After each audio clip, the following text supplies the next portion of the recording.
Hello friends, welcome to my channel साउ science classes. आज की वीडियो क्लास 12th वालों के लिए है, जिसमें आज का टॉपिक हमारा है किरचॉफ्स लॉ, किरचॉफ के नियम, जो कि बहुत ही ज़्यादा इम्पोर्टेंट है। इस टॉपिक को कराने की खास बात, मेन बात ये है कि इसके इम्पोर्टेंट न्यूमेरिकल्स हैं बहुत, ठीक है। इसके न्यूमेरिकल्स आपको एग्जाम में 2 से 3 देखने को जरूर मिलेंगे, और किरचॉफ के नियम तो पेपर में आने ही हैं, आपके यूपी बोर्ड हो चाहे सीबीएसई बोर्ड हो चाहे कोई सा भी बोर्ड हो। तो किरचॉफ लॉ बहुत ही ज्यादा इंपॉर्टेंट है। तो आज की वीडियो में हम किरचॉफ लॉ, दोनों किरचॉफ के जो नियम है उनको समझेंगे। उसके बाद आगे आने वाली वीडियोस में हम किरचॉफ के जो इम्पोर्टेंट न्यूमेरिकल्स होते हैं इस पे किरचॉफ लॉ पे बेस्ड उनको करेंगे, जिसमें सबसे ज्यादा स्टूडेंट्स को प्रॉब्लम आती है। तो आइए शुरू करते हैं आज का वीडियो। सबसे पहला हमारा नियम है किरचॉफ के नियम, किरचॉफ लॉ, जिसमें हम फर्स्ट लॉ को करने वाले हैं। अब इसमें एक बात याद रखिएगा कि वो फर्स्ट लॉ के अलावा संधि का नियम भी बोल सकता है कि किरचॉफ का संधि का नियम लिखिए, जिसमें हम कंफ्यूज हो जाते हैं कि हमने तो भाई किरचॉफ का प्रथम नियम पढ़ा है और सेकंड नियम पढ़ा है, लेकिन संधि का नियम भी, इसका नाम आप याद रखिएगा जंक्शन रूल। अब इसका नाम ये क्यों पड़ा, आइए उसको समझते हैं। देखो होता क्या है, पहले किरचॉफ लॉ का जो स्टेटमेंट है मैं उसको समझा देता हूं। तो किरचॉफ लॉ का जो स्टेटमेंट है वो ये कहता है कि किसी वैद्युत परिपथ में, किसी वैद्युत परिपथ में किसी भी संधि पर, किसी भी संधि पर मिलने वाली, ठीक है, क्या मिलने वाली सभी धाराओं का बीजगणितीय योग शून्य होता है। मिलने वाली सभी धाराओं का बीजगणितीय योग शून्य होता है। तो इसका स्टेटमेंट है जो कि बहुत ही ज्यादा इजी है, आप आराम से देख सकते हैं कि किसी वैद्युत परिपथ में किसी भी संधि पर मिलने वाली सभी धाराओं का बीजगणितीय योग शून्य होता है। तो इसको जरा समझना पड़ेगा हमें, कैसे समझेंगे आइए देखते हैं। सबसे पहले तो आपको ये समझना होगा कि अगर हम बहुत सारे सर्किट्स को एक पॉइंट पे देखें, लाइक मैं देख लूं कि यहां से कोई कनेक्टेड है, यहां से कोई कनेक्ट है, और यहां से कोई कनेक्ट है, यहां से कोई कनेक्ट है, तो सब जगह से धारा आ रही है। तो सब जगह से धारा आ रही है, तो इस पॉइंट पर जो है वो सब जगह से धारा आ रही है। मतलब ये एक पॉइंट ऐसा हो गया। देखो इसका नाम संधि का नियम जंक्शन रूल क्यों पड़ा, तो आपने देखा होगा स्टेशंस में जंक्शन जरूर होता है, जैसे मथुरा जंक्शन है ना। तो जो जंक्शंस होते हैं उसका मतलब ये होता है कि यहाँ से होकर सारी ट्रेनें, मोस्ट ऑफ ट्रेनें जो है वो यहाँ से होकर गुजरने वाली है, इसलिए यहाँ पर नाम पड़ा है संधि का नियम जंक्शन रूल। क्यों? क्योंकि इस पॉइंट से होकर एक ऐसा कॉमन पॉइंट, एक ऐसा उभयनिष्ठ हमें बिंदु पकड़ना होता है जहां से होकर सारी धाराएं क्या हो, गुजरे, ठीक है। तो जब सारी धाराएं होकर गुजरेंगी तो हमने क्या करा, इतने पार्ट को हटा दिया, ठीक है, इतने पार्ट को हमने हटा दिया, सर्किट्स वाले इतने पार्ट्स को हटा दिया, और हमने देखा, हमने इसका जो डायग्राम है वो इस प्रकार बना दिया। आपने देखा होगा कि ये डायग्राम जो होता है वो इस प्रकार से बनना होता है, लेकिन आपको समझ में नहीं आता कि ऐसा क्यों है। तो अब आपको समझ में आ गया होगा कि ये कनेक्टेड होते हैं, है ना। तो सब जगह से क्या कहते हैं, धारा आ रही होती है, कहीं से जा रही होती है ना। तो होता क्या है कि किसी वैद्युत परिपथ में, तो ये किसी वैद्युत परिपथ का भाग ही था, हमने सिर्फ इतना पार्ट ले लिया है ना। ये एक बिंदु ले लिया है जहां पर से होकर सारी धाराएं गुजरने वाली हैं, होकर गुजरने वाली हैं। तो किसी वैद्युत परिपथ में किसी भी संधि पर, तो किसी भी संधि का मतलब ये होगा ये पॉइंट, है ना, मिलने वाली सभी धाराओं का, मिलने का मतलब ये होगा कि यहां से होकर गुजर रही है। आप यहां पर ये भी कह सकते हैं किसी भी संधि से होकर गुजरने वाली सभी धाराओं का जो बीजगणितीय योग होता है वो शून्य होता है। अब बीजगणितीय योग का मतलब समझना है यहाँ पे कि बीजगणितीय योग का मतलब यहाँ पर क्यों दिया है बीजगणितीय योग, ठीक है। तो देखो हमने मान लिया कि जो धाराएं हैं वो देखो, ये हो गई I1, ये हो गई I2, ये हो गई I3, ये हो गई I4, ये हो गई I5 और ये हो गई I6, ठीक है। तो देखो बीजगणितीय योग, आप मैथ्स के स्टूडेंट हैं, आपने 10th क्लास तक मोस्ट ऑफ अपने साइंस के बच्चों ने आपने मैथ्स पढ़ी है, तो आपको पता होगा कि सबसे पहले बीजगणितीय के लिए तो हम समेशन लगाते हैं बीजगणितीय योग के लिए। अब इसका मतलब क्या होता है, इसका मतलब ये होता है कि जितने भी सारे हमारे जो वेरिएबल आई है, तो आई के जितने भी कंपोनेंट्स है, I1, I2, I3, I4, I5, उनका बीजगणितीय योग का मतलब होगा कि उनको सबको समेशन करना है, उन सबका ऐड करना है ना, उन सबको ऐड करना है। तो इसका मतलब ये हो गया कि अगर मैं कहूं sigma i is equals to 0, बीज गणितीय योग क्या होता है, शून्य होता है। अब सिग्मा आई का मतलब क्या हो गया, सिग्मा आई का मतलब हो गया कि जितनी धाराएं हैं उनको क्या करना है, हमें उन्हें योग करना है, उनका सिंपल ये। तो बीज गणितीय योग क्या होता है, शून्य होता है। ये तो हो गया किरचॉफ का प्रथम नियम। अब इसके लिए कुछ रूल्स है, उसको और समझना है बस। क्या, देखो जो संधि की तरफ जा रही होंगी वो तो हम कैसे लेते हैं, पॉजिटिव, और जो संधि से दूर जा रही होंगी उनको लेना है नेगेटिव। तो देखो हमें क्या करना है, समेशन बीजगणितीय योग करना है। तो देखो I1 संधि की तरफ जा रही है तो I1 प्लस का है ना, I1 क्या हो जाएगा, प्लस का। I2 देखो संधि से दूर जा रही है तो देखो यहाँ पर ऐड करना था हमें, बीजगणितीय की वजह से ऐड करना था, लेकिन I2 कैसा हो जाएगा, माइनस।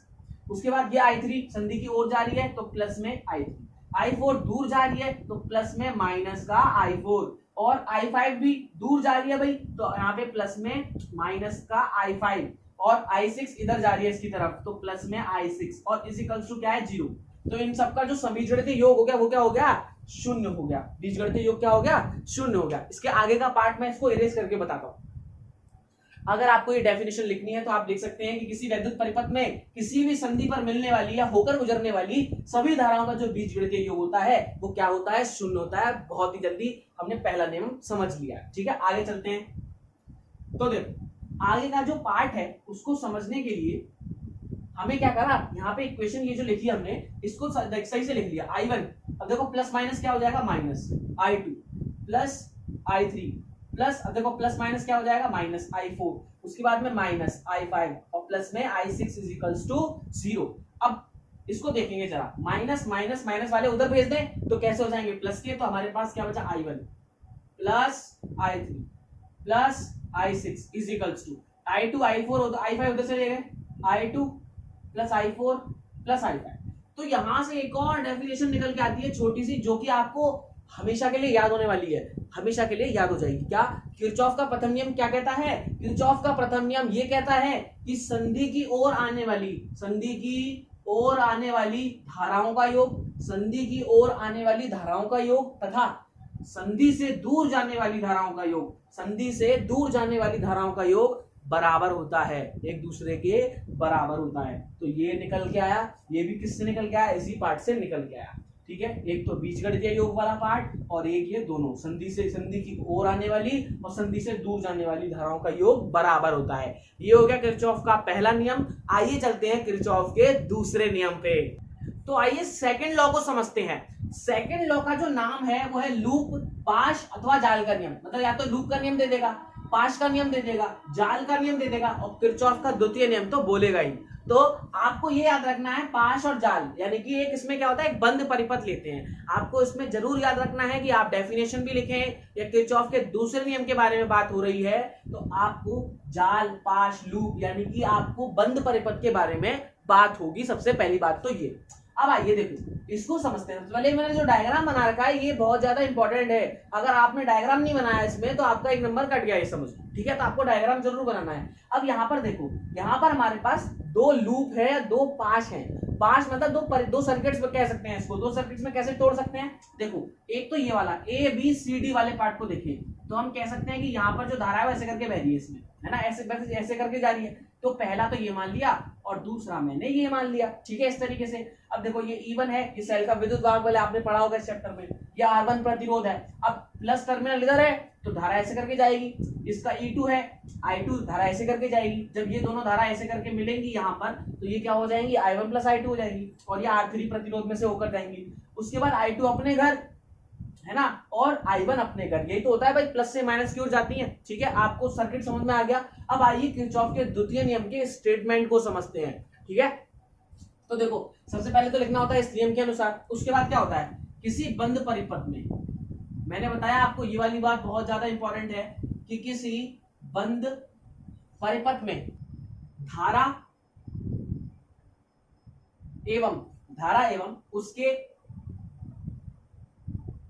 संगत प्रतिरोध,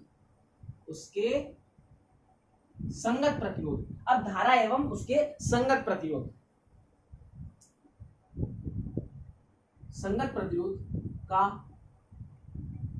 प्रतिरोध के गुणनफल का बीजगणितीय योग,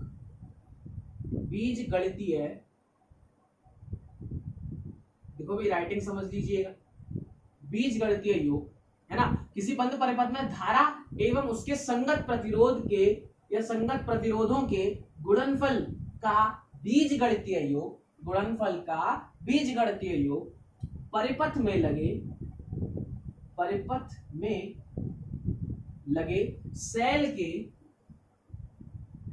के विद्युत वाहक बल, यानी कि ई होता है विद्युत वाहक बल, जिसे ईएमएफ बोलते हैं, मैं ईएमएफ लिख दे रहा हूं। सेल के विद्युत वाहक बल के बीजगणितीय योग, है ना भाई, बीजगणितीय योग को मैं ऐसे लिख दे रहा हूं, बीजगणितीय योग के बराबर होता है।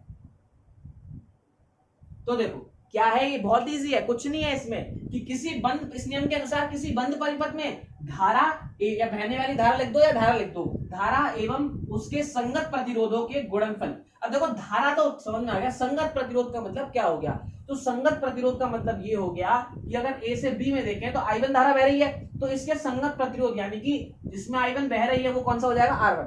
I2 का संगत क्या हो जाएगा, R2, और इन दोनों I1 प्लस I2 का संगत क्या हो जाएगा, R3 हो जाएगा। समझ में आई बात। तो धारा एवं उसके संगत प्रतिरोधों के गुणनफल, धारा I एवं उसके संगत प्रतिरोधों के गुणनफल, यानी कि संगत प्रतिरोध हो गया I इंटू R का बीजगणितीय योग, ये हो गया सिग्मा आई आर का बीजगणितीय योग परिपथ में लगे सेल के विद्युत वाहक बल। तो E1 और E2 लगे हुए हैं सेल के विद्युत वाहक बल के बीजगणितीय योग, यानी कि टोटल इनका के बीजगणितीय योग के बराबर होता है। तो ये मोस्ट इंपोर्टेंट फॉर्मूला किरचॉफ का द्वितीय नियम, sigma E is equals to sigma IR।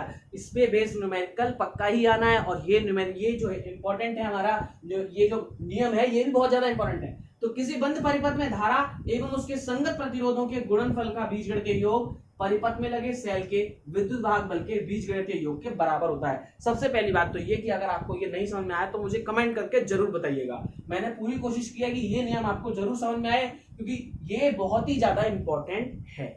ठीक, तो सबसे पहला तो हमारा ये दूसरा नियम हो गया। अब आइए कि इसमें जो 5 जो लूप होता है उसको कैसे लगाते हैं। इस पे जो न्यूमेरिकल आते हैं उनको तो हम नेक्स्ट वीडियो में देखेंगे, लेकिन एक पार्ट देख लेते हैं, एक पार्ट समझ लेते हैं कि देखो sigma E is equal to sigma IR हो गया, है ना। ये तो सेकंड लॉ हो गया, उससे पहले हमने फर्स्ट लॉ समझ लिया था। अब ऐसा करते हैं कि नेक्स्ट वीडियो में हम जो ये यहाँ पर इसके बेस न्यूमेरिकल आते हैं उनको आगे चल के समझेंगे। तो thank you so much for watching this video. अगर आपको वीडियो अच्छी लगी है तो प्लीज शेयर कीजिएगा फ्रेंड्स के साथ जिसको भी नीड है, और नए हैं तो चैनल को सब्सक्राइब कीजिएगा। मिलते हैं बहुत जल्द नेक्स्ट वीडियो में। So goodbye guys.